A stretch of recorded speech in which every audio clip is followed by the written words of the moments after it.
Welcome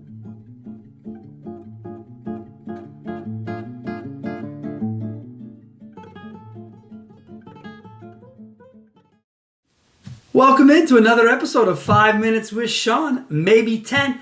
Today's topic, one I have been talking a lot about recently with my dealers, and one that I've seen kind of throughout social media. And here's the question: why does no one use their CRM? That is my question. You see, it is the most, or one of the most expensive components of a dealership. And your people are not using it.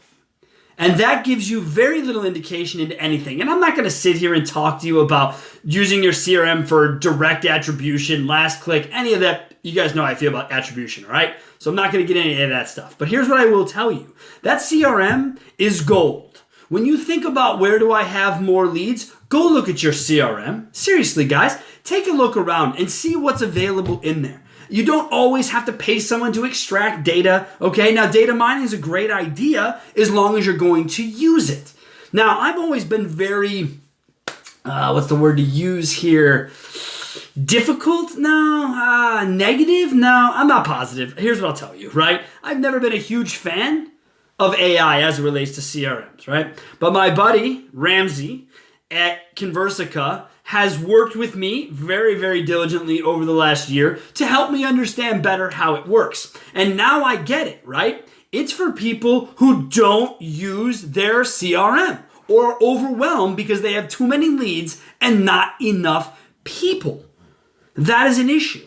Let me ask you this. General managers and above, when is the last time you logged into the CRM? Is it because you expect your people to be using it?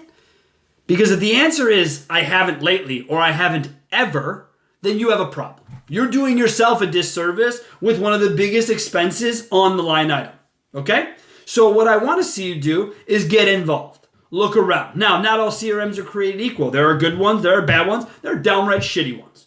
But all that said, it still comes down to user behavior. People like to say to me all the time, Sean, you can't look at that. It's garbage in, garbage out. But here's the thing about garbage in, garbage out. If you're using the same reports with the same people and you still believe it's garbage in, garbage out, within certain percentage points, that data is still valuable to you. Now remember, all of this is used as a guide. Same thing we talk about in the advertising world. I don't want you to sit here and think, well, Sean, look, I got to just be able to have definitive answers come out of the CRM. That's not how it works. The only thing you're going to see definitively is your people don't use it. That's what you'll see definitively. Have you guys ever looked at a usage report of your users in CRM to see exactly how much time they spend in there? Yeah. You want to blow your mind, or the inverse? You want to make yourself throw up? Go look at that report. Seriously, go look around at how many times your people use it, right? Here's what we did, right? Back in the day, well, what happened was if you didn't use CRM because we were spending $1 on it, if you didn't use it and we saw you walking up or we didn't see notes in there, we saw any, because we checked it. At the end of the day, management spent their final 30 to an hour before they left and locked the door reviewing CRM behavior for the day. If you were guilty of not using the CRM, the next morning you came in to either a 25 or a 50 on your desk. What's that, you said? That's a fine. That's right. I fined people for not using the most expensive part of my company.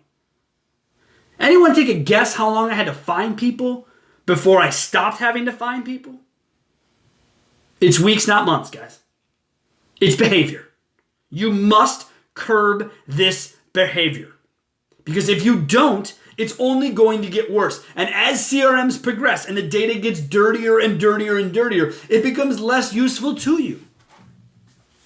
If you haven't done a CRM purge, or you haven't had your CRM actually investigated, you need to. Because here's the other thing I'm tired of hearing.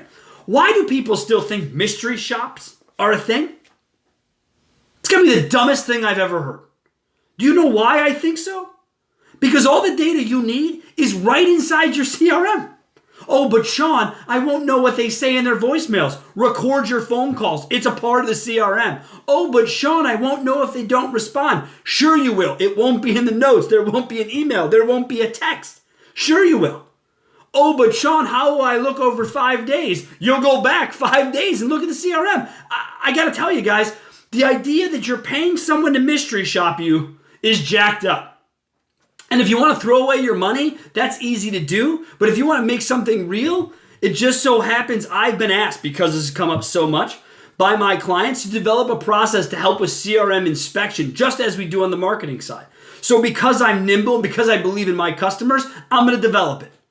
I'm going to figure it out. And when I do, I want to know anyone and everyone who's out here mystery shopping, okay? I want them to call me, give me a shot at the same price that they're giving these people, and I'm going to show you far more value, long-term sustainability into your business model. Stop paying people to mystery shop and waste your people's time. They've already got enough to do. They've got enough leads. They've got enough to look at. Remember, very few of you have a lead problem. Most of you have a user problem, a CRM problem. That's what we're talking about. And again, who's not using texting in CRM? Raise your hands. And if you've raised your hand, why the hell not?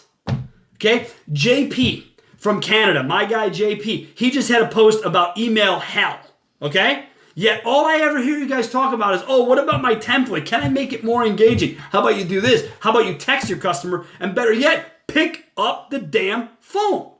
But make sure there's notes, and no notes is unacceptable. No notes means you didn't do your job.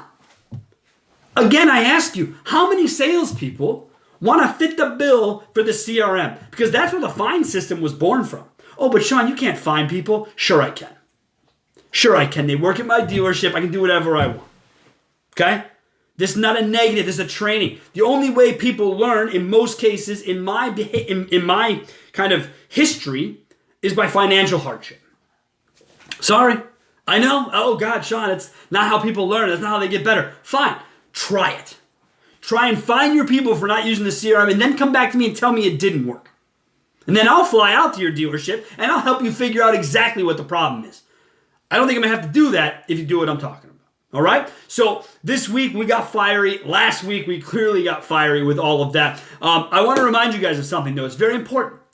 I need you to subscribe to the YouTube channel, right? I got Google telling me, you could do better. I don't like anyone telling me I could do better. So make sure you subscribe to the channel to get even more content from us. That's what's going to happen when you do that. We want to see you. We want to have you involved. As always, find me on LinkedIn.